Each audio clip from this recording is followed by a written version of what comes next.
ഒരു നേരം തൊഴുതു മടങ്ങുമ്പോൾ തോന്നും ഒരു വട്ടം കൂടി തൊഴേണമെന്ന്. ഒരു വട്ടം കൂടി തൊഴുമ്പോഴും തോന്നും ഇതുവരെ തൊഴുതത് പോരെന്ന്.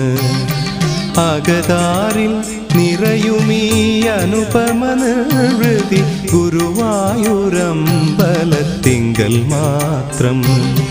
ഒരു നേരം തൊഴുതു മടങ്ങുമ്പോൾ തോന്നും ഒരു വട്ടം കൂടി തൊഴേണമെന്ന്.